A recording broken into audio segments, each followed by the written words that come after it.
wabarakatuh. Nama saya Ipan, kelas RA7 dengan NIM 6120123024. Program studi manajemen semester 3, dosen pengampu Bapak Muhammad Teguh Setiadi, SEMM, CTMP, CMC, CPGAM, CPLM, CIB.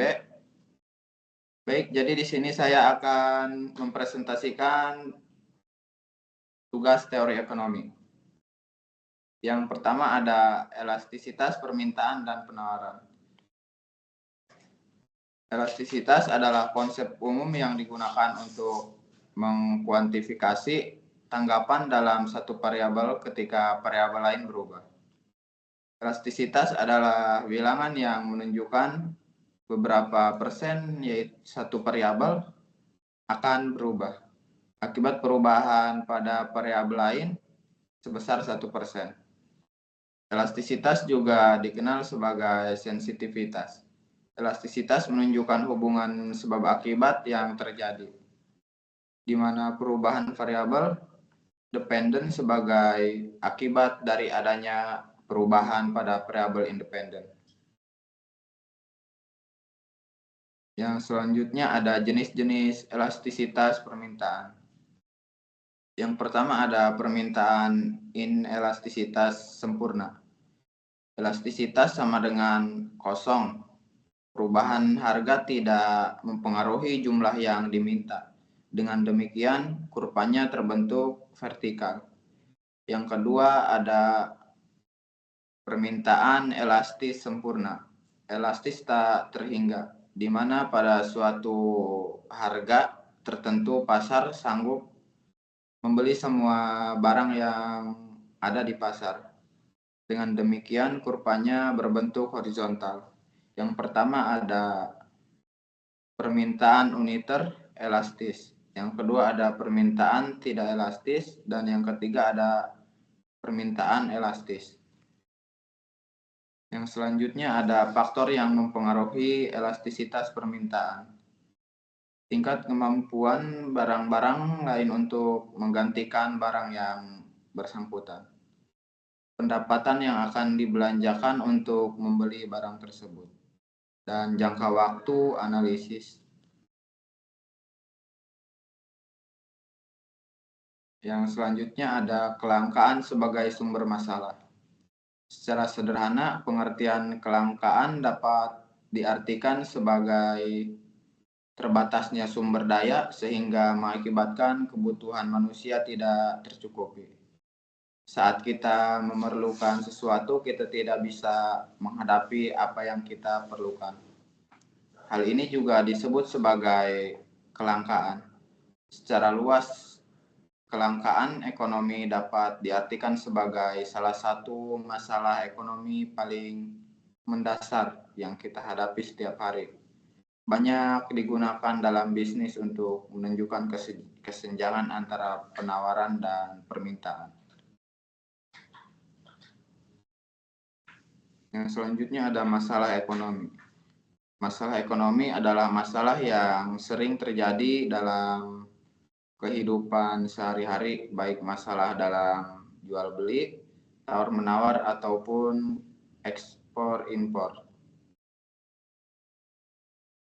Dalam kehidupan sekarang, terutama di Indonesia, terdapat beberapa masalah ekonomi. Yang terjadi diantaranya pengangguran, kemiskinan, harga profit, inflasi, hutang, dan sistem ekonomi. Ekonomi politik, kesejahteraan, dan pertumbuhan ekonomi. Untuk lebih memahami masalah-masalah ekonomi tersebut, saya akan menjelaskan satu persatu masalah ekonomi yang sering terjadi.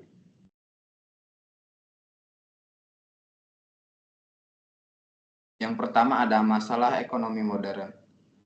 Permasalahan ekonomi modern terdiri dari pilihan tentang barang dan jasa atau apa, what yang harus diproduksi, dan beberapa how many atau how much. Jumlah yang diproduksi atau bagaimana, how, serta untuk siapa, from whom barang itu diproduksi. Faktor-faktor produksi yang tersedia harus diolah untuk disesuaikan. Dan harus menghasilkan barang atau jasa yang dibutuhkan sesuai dengan keinginan. Siapa pihak yang akan membutuhkan atau mengolah faktor-faktor produksi menjadi barang dan jasa untuk memenuhi kebutuhan. Serta untuk siapa barang dan jasa tersebut dihasilkan atau bagaimana barang atau jasa tersebut didistribusikan. Yang selanjutnya ada pengertian teori produksi. Teori produksi adalah konsep ekonomi yang menjelaskan bagaimana perusahaan dapat mengalokasikan sumber daya yang tersedia secara efisien untuk menghasilkan barang dan jasa yang diinginkan. Teori produksi adalah sebuah teori yang menjelaskan sifat hubungan antara tujuan produksi yang diinginkan dengan faktor-faktor produksi yang terlibat. Teori produksi juga digunakan sebagai pedoman agar produk dapat mencapai tujuan yang diharapkan dengan mempertimbangkan dan memaksimalkan berbagai faktor produksi yang dimiliki oleh produsen.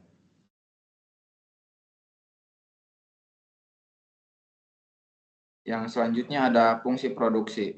Kegiatan produksi melibatkan dua variabel, mempunyai hubungan fungsional atau saling mempengaruhi, yaitu yang pertama ada beberapa output yang harus diproduksi dan yang kedua ada beberapa input yang harus dipergunakan. Dengan demikian, yang disebut fungsi produksi adalah hubungan fungsional atau sebab akibat antara input dan output. Dalam hal ini, input sebagai sebab dan output sebagai akibat, atau input sebagai variabel bebas dan output sebagai variabel tak bebas. Input produksi dikenal juga dengan faktor-faktor produksi, dan output produksi dikenal juga dengan jumlah produksi. Fungsi produksi merupakan satu fungsi yang persamaan yang menyatakan hubungan antara tingkat output dengan tingkat penggunaan input-input. Hubungan antara jumlah output Q dengan jumlah input yang dipergunakan dalam produksi, itu X1, X2, dan X3. Yang selanjutnya ada teori permintaan, definisi, dan faktor-faktor mempengaruhi permintaan. Menurut Sukirno, 2016, permintaan adalah jumlah barang atau jasa yang diminta pembeli pada berbagai kemungkinan. Harga pada suatu pasar dalam periode tertentu. Menurut ilmu ekonomi, permintaan menunjukkan banyaknya jumlah barang yang diminta pada suatu pasar tertentu dengan tingkat harga tertentu pada tingkat pendapatan tertentu dan dalam periode tertentu. Mankin et al. 2002 dan Chatterjee 2016. Oleh karena itu, teori permintaan adalah teori yang menjelaskan hubungan antara permintaan suatu barang atau jasa pada tingkat harga selama periode waktu tertentu.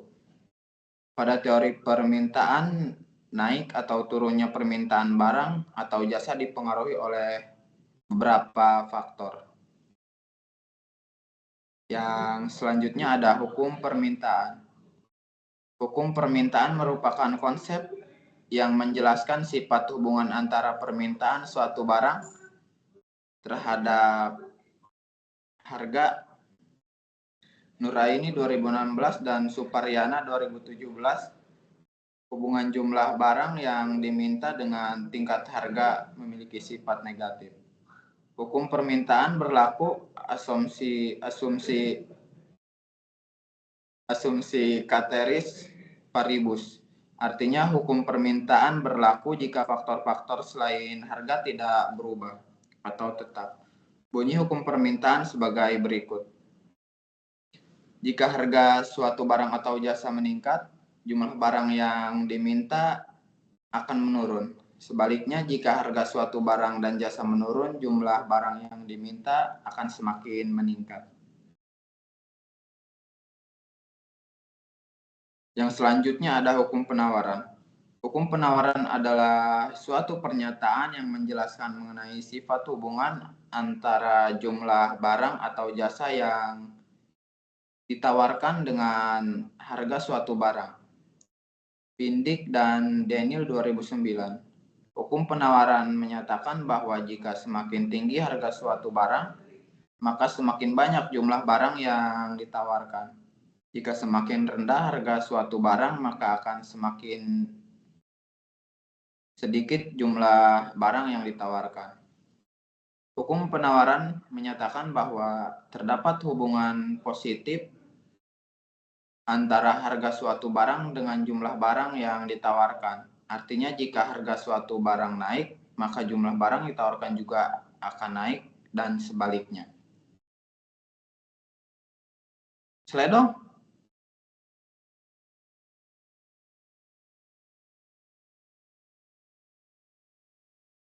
Pengertian pasar. Dalam arti sempit, pasar diartikan sebagai tempat bertemunya penjual dan pembeli. Pembeli untuk bertransaksi barang dan jasa. Dalam arti luas, pasar merupakan suatu proses di mana penjual dan pembeli saling berinteraksi untuk menetapkan harga keseimbangan, di mana keseimbangan secara umum. Pasar adalah tempat penawaran hingga dapat menetapkan harga. Terjadinya sebuah pasar diperlukan. Syarat-syarat antara lain terdapat penjual dan pembeli, tersedia barang dan jasa yang akan diperjualbelikan. Terjadinya transaksi antara pembeli dan penjual melalui proses tawar-menawar, serta tersedia media untuk interaksi penjual dan pembeli. Yang selanjutnya ada struktur pasar. Struktur pasar adalah keadaan pasar yang menggambarkan karakteristik pasar, seperti jumlah pembeli dan penjual, jenis politik yang ditawarkan, hambatan yang ada, dan beberapa masalah perusahaan masuk dan keluar dari pasar. Struktur pasar dan seberapa mudah perusahaan masuk dan keluar dari pasar untuk memenuhi kondisi persaingan, tingkat harga barang dan jasa, serta perilaku perusahaan. Struktur pasar terbagi atas pasar persaingan sempurna dan pasar persaingan tidak sempurna. Pasar persaingan sempurna terjadi apabila tidak ada satupun produsen yang bisa memenuhi harapan harga pasar. Adapun pasar persaingan tidak sempurna terjadi terdapat satu atau beberapa produsen atau konsumen setelah mulai dapat mempengaruhi harga pasar. Bentuk pasar persaingan tidak sempurna antara lain pasar monopoli, digapoli, persaingan monopoli, dan digapoli.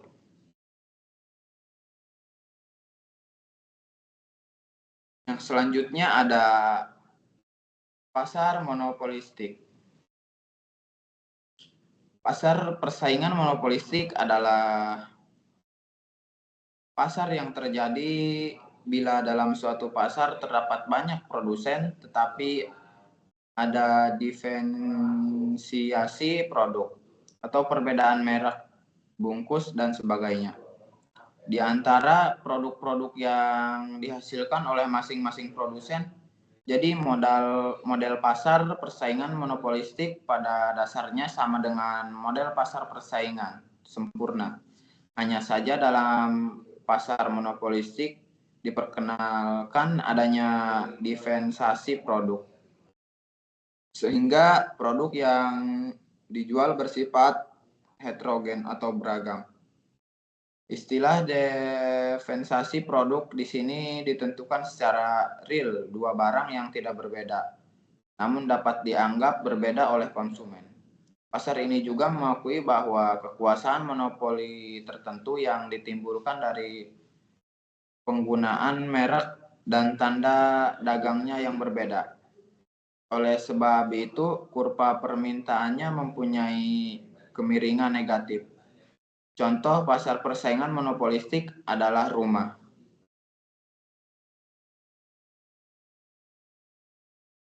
Adalah rumah makan, tukang cukur, dan perusahaan angkutan. Yang selanjutnya ada peran iptek terhadap perubahan jenis dan struktur pasar. Salah satu perkembangan iptek yang kita kenal adalah internet.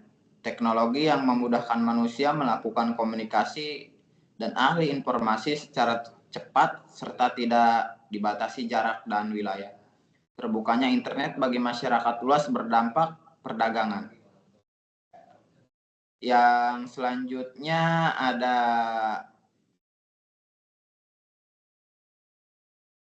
sejarah pendapatan nasional. Sejarah pendapatan nasional memiliki arti khusus dilambangkan dengan huruf Y. Perhitungan pendapatan nasional dilakukan pertama kali oleh Sir William Pretty di Inggris pada tahun 1665. Ketika itu, Pretty menamakannya dengan pendapatan masyarakat, yang merupakan penjumlahan dari nilai upah yang diterima oleh masyarakat dan nilai pendapatan yang diterima oleh negara lain dalam waktu setahun. Yang selanjutnya ada pengertian pendapatan nasional. Pendapatan nasional adalah jumlah pendapatan yang diterima oleh masyarakat suatu negara dalam kurun waktu tertentu yang biasanya 1 tahun. Konsep pendapatan nasional pertama dicetuskan oleh Sir William Petty dari Inggris yang berusaha menaksir pendapatan nasional negara pada tahun 1665. Namun pendapatan tersebut tidak disepakati oleh ahli ekonomi modern. Karena menurut ahli ekonomi modern, alat utama untuk mengukur kegiatan perekonomian adalah suatu jumlah barang atau jasa yang dihasilkan setiap tahun oleh suatu negara.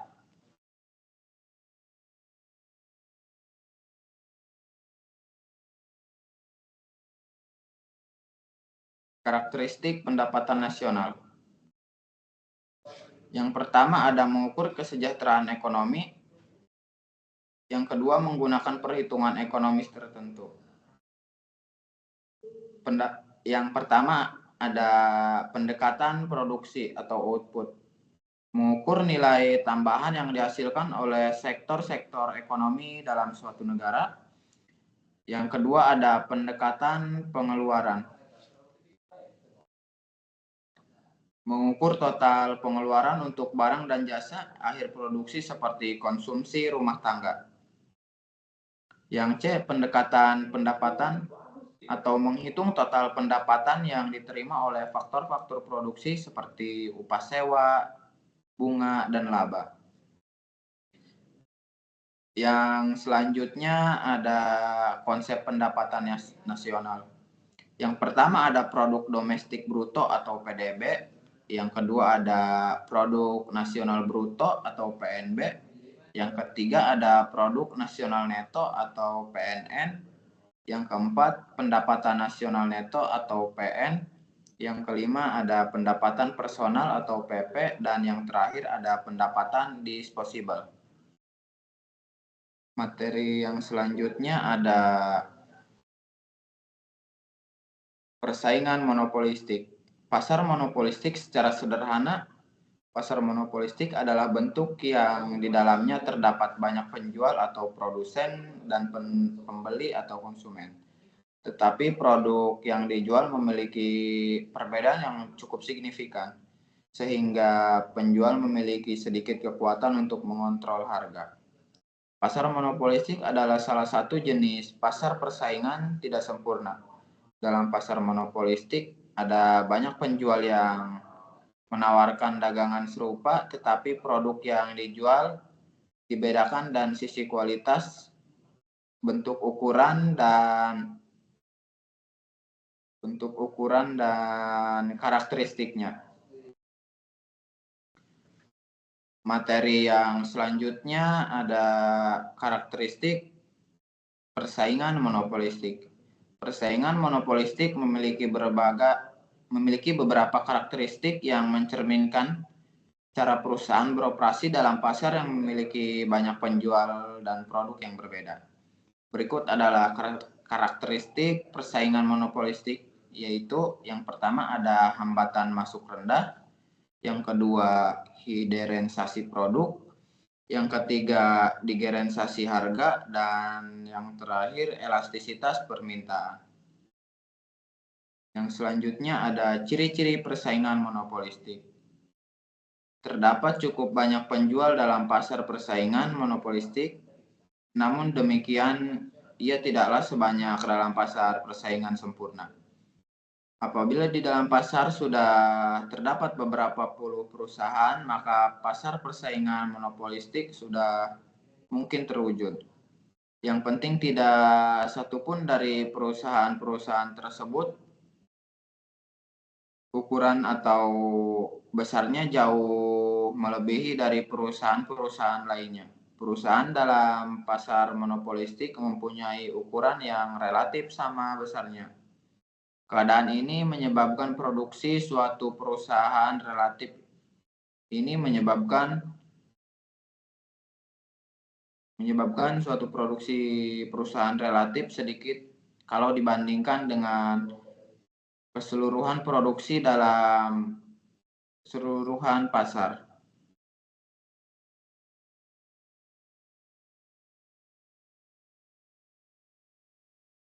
Materi yang selanjutnya ada fungsi persaingan monopolistik, inovasi dan peningkatan kualitas produk. Yang kedua ada pilihan untuk konsumen, yang ketiga penentu harga, yang keempat sumber daya, yang kelima stabilitas pasar, dan yang keenam meningkatkan kesejahteraan konsumen. Yang ketujuh ada pengembangan ekonomi. Materi selanjutnya ada sistem persaingan monopolistik. Sistem persaingan monopolistik adalah salah satu bentuk struktur pasar yang memiliki karakteristik unik, di mana terdapat banyak penjual yang menawarkan produk yang serupa tapi tidak identik. Dalam konteks ini terdapat beberapa sistem yang dapat diidentifikasi yang mencakup cara perusahaan beroperasi, berinteraksi dengan konsumen, dan bersaing satu sama lain.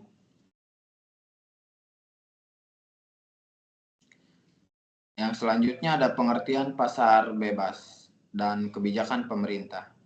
Pasar bebas adalah sistem ekonomi yang ditentukan oleh kekuatan dasar, permintaan dan penawaran dengan keterlibatan pemerintah minimal. Sementara itu, kebijakan pemerintah merupakan tindakan atau keputusan untuk mencapai tujuan ekonomi, sosial, dan politik. Pasar bebas memiliki ciri kegiatan ekonomi swasta, persaingan harga ditentukan pasar, dan keterlibatan pemerintah minimal. Materi yang selanjutnya ada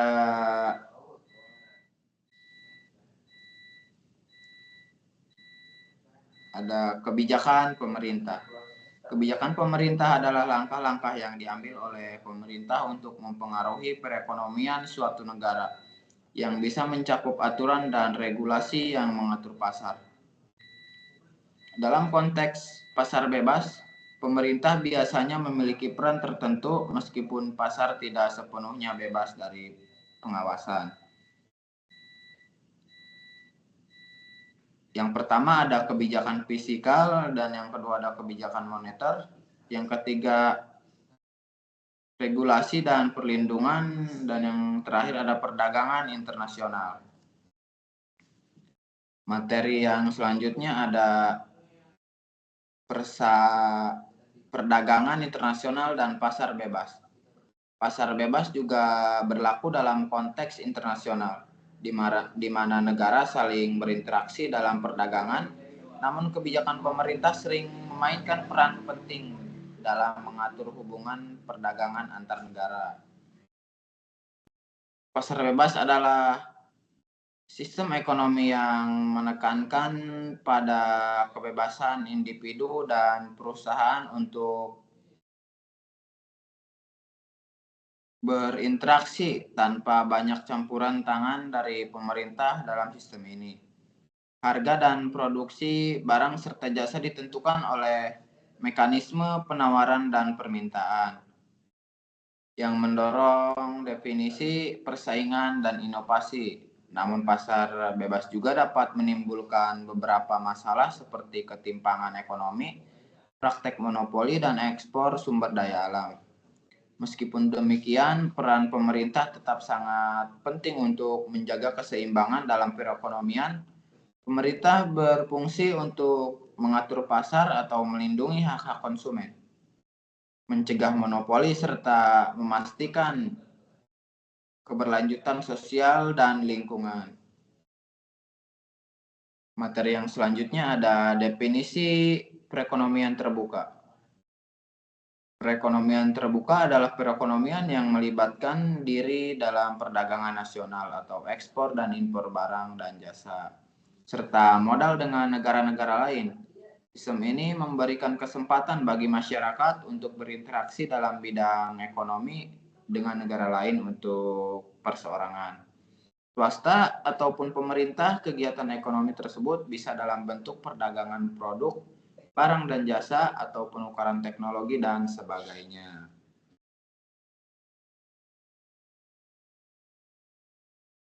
Yang selanjutnya ada fungsi perekonomian terbuka. Perekonomian terbuka adalah suatu negara yang terlibat dalam perdagangan internasional dan hubungan ekonomi dengan negara lain. Memiliki sejumlah fungsi penting yang berkontribusi terhadap perkembangan ekonomi nasional dan global. Materi yang selanjutnya ada tujuan perekonomian terbuka. Yang pertama, tujuannya meningkatkan pertumbuhan ekonomi, dan yang kedua, diverifikasi sumber pendapatan. Yang ketiga, meningkatkan akses di barang dan jasa. Yang keempat, mendukung stabilitas ekonomi, dan yang terakhir, meningkatkan kerjasama internasional. Materi yang selanjutnya ada model ekonomi terbuka. Teori keunggulan komparatif atau comparative advantage. Teori ini dikemukakan oleh seorang bernama David Ricardo. Teori ini muncul untuk menjadi kelemahan dalam teori keunggulan absolut, di mana negara yang tidak memiliki keunggulan absolut berbeda nasibnya dibandingkan dengan negara yang memiliki keunggulan absolut. Menurutnya, negara yang tidak memiliki keunggulan absolut tetap dapat berkontribusi dalam perdagangan internasional dengan cara melakukan spesialisasi pada produk-produk yang dihasilkan di negara tersebut.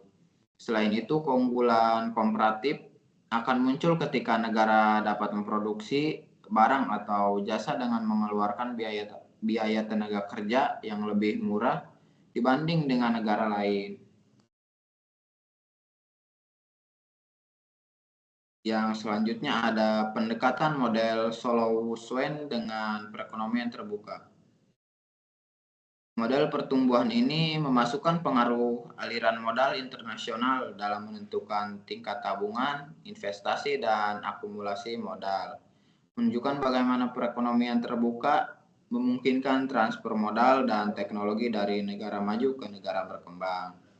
Transfer teknologi dari negara maju ke negara berkembang dapat meningkatkan produktivitas sehingga mendorong pertumbuhan ekonomi.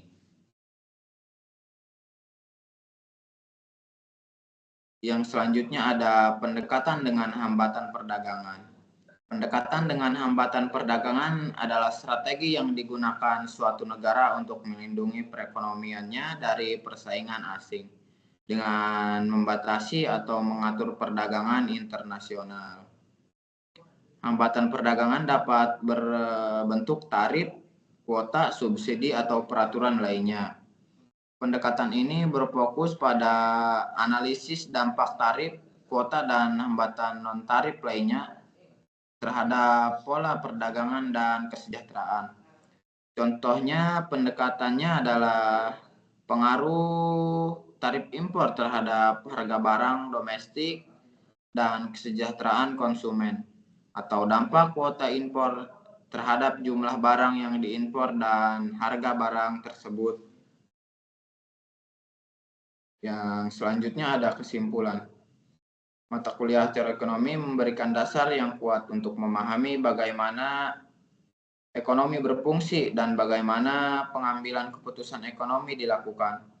Melalui pemahaman tentang konsep-konsep dasar, aliran pemikiran ekonomi, dan aplikasi teori ekonomi, mahasiswa dapat mengembangkan kemampuan analitis dan kritis dalam menghadapi berbagai tantangan ekonomi.